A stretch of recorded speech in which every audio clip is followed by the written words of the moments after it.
good to hear the history, Alison, from you. Thank you very much for doing that, because I'd like to launch in to the history of Dickens in Sheffield. And one of the great things about having a live audience is that I can actually ask questions of you.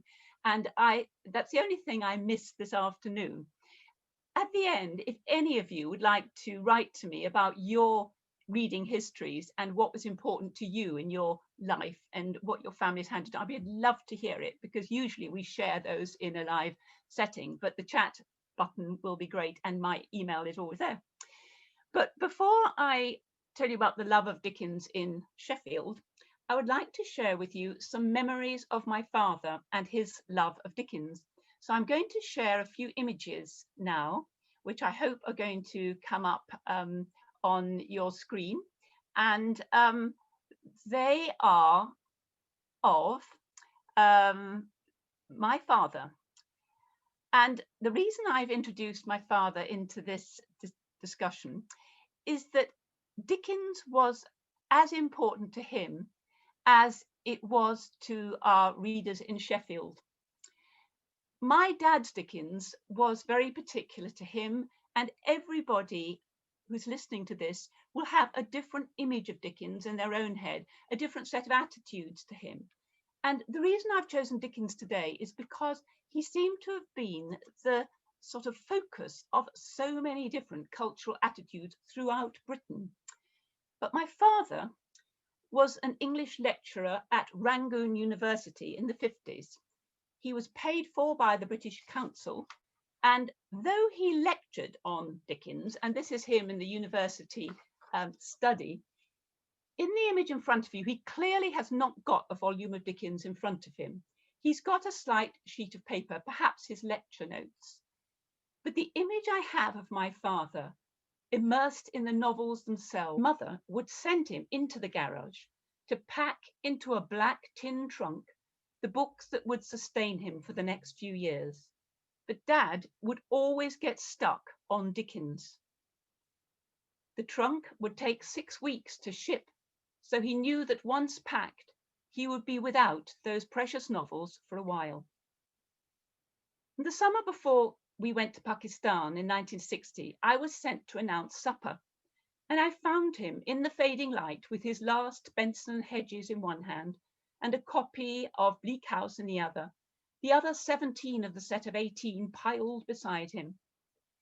And the reason he had the whole lot to choose from is what unites him with many of the Sheffield Dickens lovers interviewed by the Reading Sheffield project.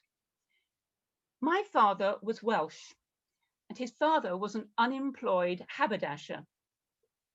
There was little money for books when he was growing up in the 30s, but it was his good fortune and the good fortune of similar families across Britain that from 1933 to 1934, the novels of Dickens became just about affordable to a vast number of people.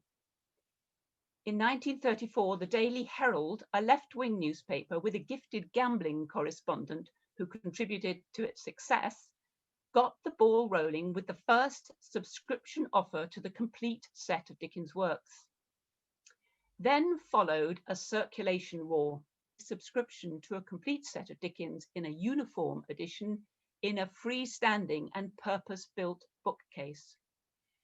Now, very few homes in Britain and very, very few of the homes that we had described to us in our project possessed a bookcase of any kind in the 30s. So that case itself was a lure. And during the subscription wars of 33 to 34, it's probable that 6 million copies of Dickens' novels were distributed by the Daily Herald, Mail, Express and Chronicle in these sturdy little cases. And I would love to hear if any of you have any memories of similar cases. This is our family case, and it's a New News Chronicle edition. My sister has it and kindly took this photograph for me.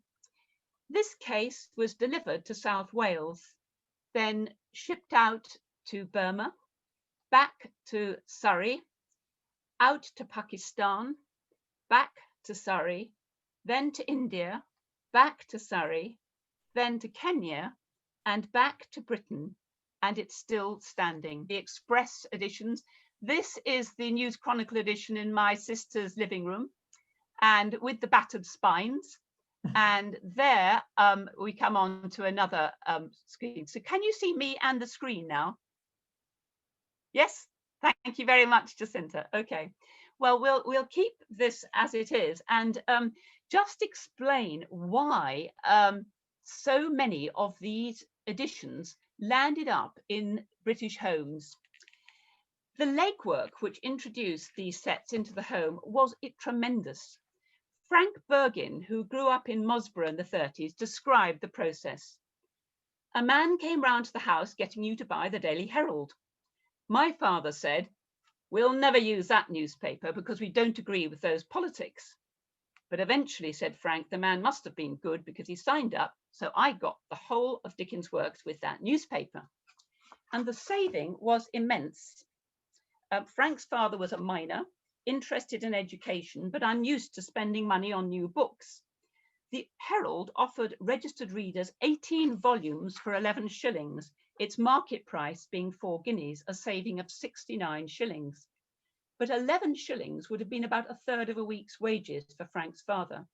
Too much for many. Mary Saw was tempted by one of the subscription offers, but she never acted on it. A Dickens set was advertised in the Women's Weekly, and she kept the clipping till she died.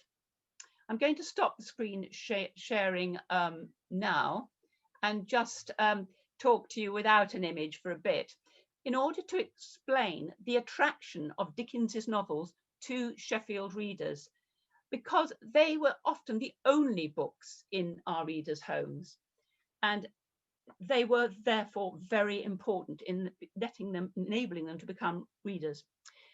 So let's start with Jean H. She was born in 1926 to clever parents who had not had the opportunity to have more than an elementary education, and she said she loved Dickens. She was well known in her elementary school in Wisewood for being able to recite poetry. Whenever a visitor came to the school, Jean was ushered to the front of the class and told to recite Meg Merrilies, for example. But Jean says that the novels of Dickens were the only books that stick in my mind somehow. I just borrowed them either from the library or wherever I could. And her favourite was A Christmas Carol, a staple of Christmas broadcasting. So from 1923, when the BBC was launched, to 1950, 14 separate versions of A Christmas Carol were broadcast. So Jean was able to spend nearly every Christmas of her childhood with her favourite author.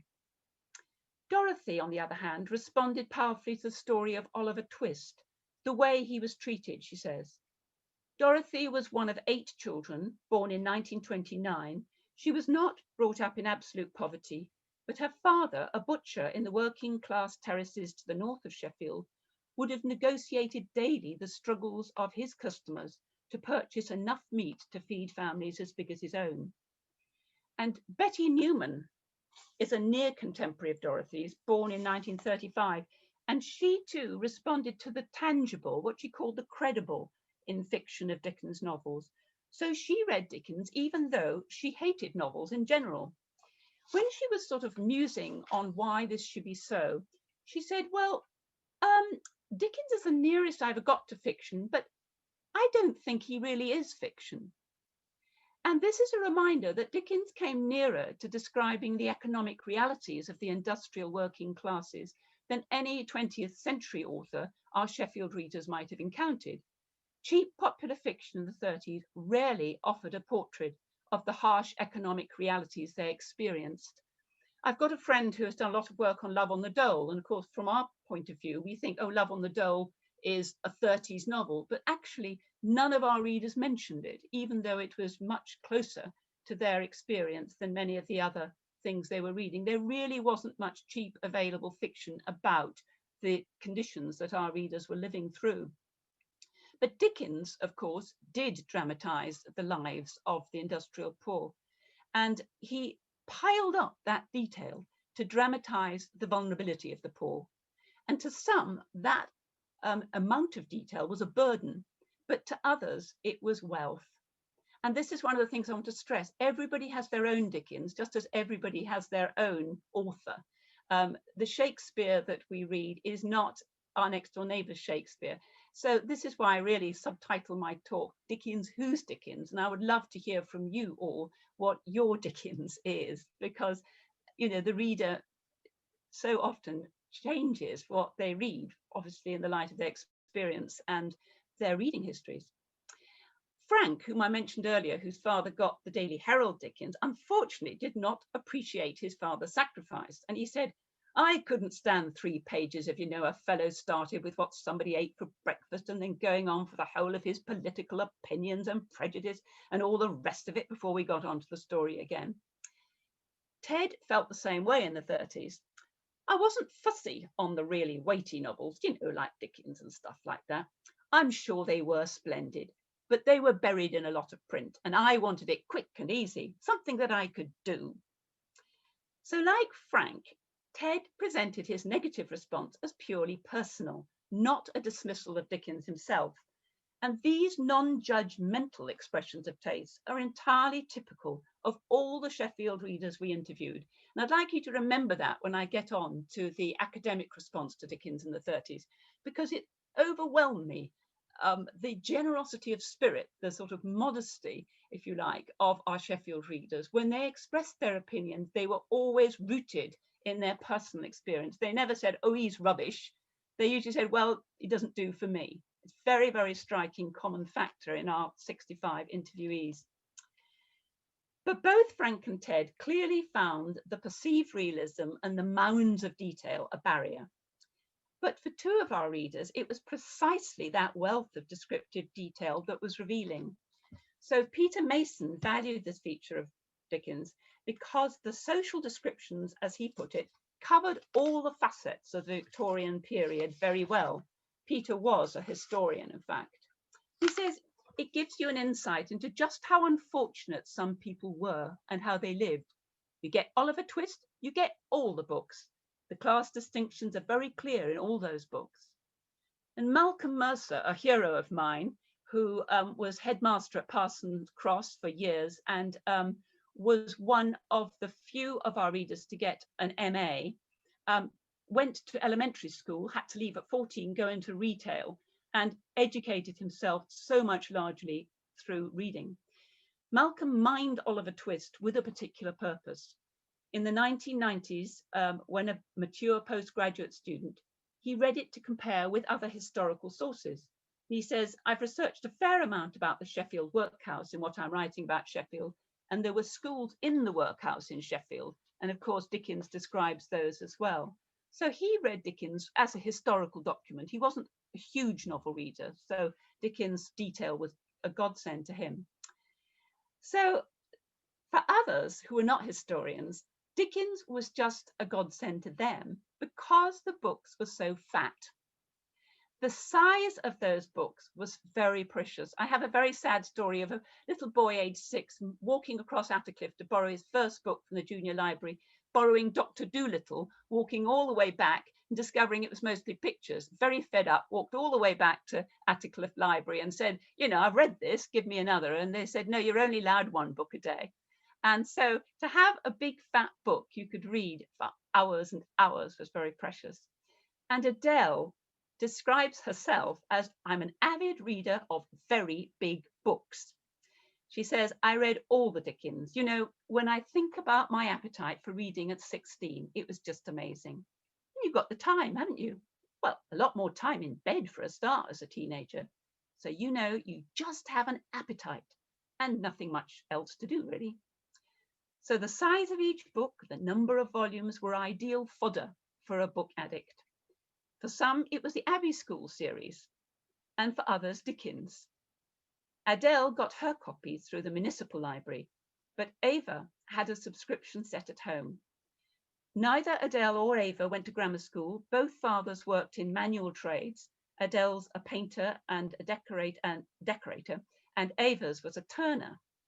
Neither girl was taught at home or school to revere or to enjoy Dickens, but Ava was hooked on David Copperfield from the age of 7 in 1933, which was the date of the Daily Herald offer. Once she'd read David Copperfield, she read the whole lot, and she said, I was more interested in those sort than fairy tales. So realism and length were attractions, but perhaps above all, the hold of Dickens on the popular imagination in the 30s was linked to the electrifying immediacy of his characters, many of whom, especially the villains, Fagin, Scrooge, etc., have entered British folklore. But the first Dickens character discovered by Bob W. was David Copperfield. The novel was a childhood favourite, and the central character still fascinates him. He said, I had to be interested in those people. I mean, you can't get a more interesting character than David Copperfield, you see. So I advise you to go and watch the film that's just come out. I think it's a very, very interesting response to David Copperfield. It is electrifying. Besides that, his links with the music hall. I don't know if you've ever heard Dickens described by Ruskin as performing in a circle of stage fire. It evokes that mesmerizing kind of magician quality that Dickens had when he was performing. And there was an actor called Bransby Williams in the 30s who dramatized Dickens' novels and obviously had a very sort of stagey, rompy feel. So the advertisement for Bransby Williams on the radio in the 30s comes as Bransby Williams, with his deathless impressions of the Dickens characters, will present a musical extravaganza, a Pickwick party, with a chorus of Dickens dogs and dainty ducks. And you can get the feel that Dickens, for that radio audience, was being kind of peddled as just fun, and also that kind of Disney element of caricature and entertainment. And music often featured in these. So The Magic Fishbone was set to music in 1931, and there were concerts of Dickens' arrangements to music. And so Bleak House and Little Dorrit, Our Mutual Friend, did not figure. So the Dickens that was coming through the airwaves was a very sort of light-hearted, music hall vaudeville kind of Dickens. Now, you might think that with so much Dickens everywhere, in the home, on the radio, that Dickens would have been enshrined as a classic. After all, those little oak bookcases were telling that story. You know, this is an author to be treasured. However, the reverse is true.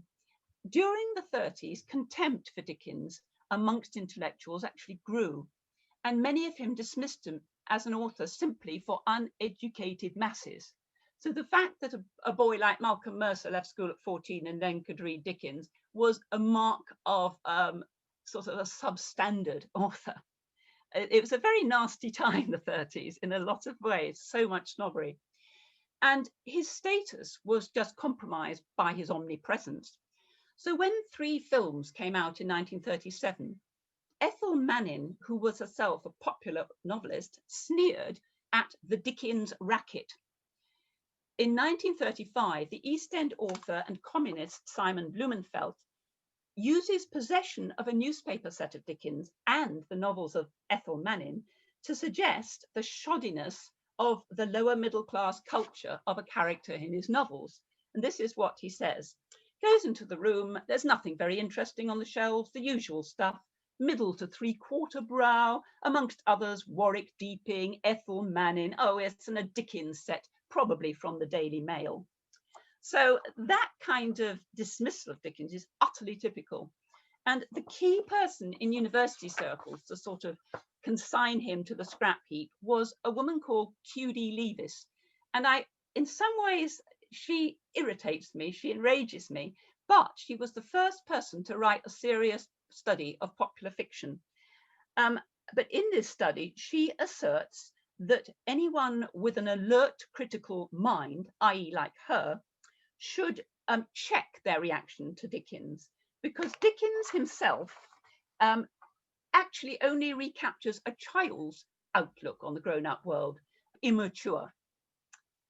Now, both Leavises, Q.D. and her husband, attracted vast numbers of teachers to the teaching profession in the 30s. They were wonderful kind of evangelists for English literature, but they did teach their disciples to divide literature into sheep and goats. So if you liked Dickens, you were substandard. If you liked George Eliot, you were intelligent. That was the kind of line that they peddled. And that permeated grammar schools in the 40s, 50s, and 60s. So they were enormously influential. Now, in my role as a secondary school English teacher, I found that kind of approach incredibly unhelpful. If you get a teenager who is rereading The Flowers in the Attic, say, over and over again, you don't say, I don't like that book, or you shouldn't be reading it. You think, thank goodness this pupil is reading anything. And if people reread, again, they become habitual and skilled readers. I was very lucky. I went to the same university that Q.D. Leavis wrote from in the late 60s. But by the time I'd arrived in Cambridge, she and her husband had discovered that Dickens was actually grown up. They wrote a whole book in 1970 saying, oh, actually, Dickens wasn't uneducated. He had read Jeremy Bentham, so you're allowed to go and read him. So I had the good fortune to read English literature at Cambridge and was allowed to write on Dickens. I also had the great good fortune that my father had never turned me off Dickens. He was an English teacher and he grew up in the 30s. He was a very stubborn and open-minded man, my father, and he was very wary of cults and of snobbery and modishness. So when he was an English undergraduate in London in the 30s, he only had 6pence a week pocket money from his mother, and he used to travel up to King's College, London, and back, and in the evening he would pick up the News Chronicles Dickens that we still have, and that would be his recreation. It wasn't on the syllabus of the English literature degree, but it was still a resource to him. And he never turned me off a single author. My father never said to me, don't read that. That's childish or that's bad. Everything was available. And of course, Dickens was available for reading and rereading.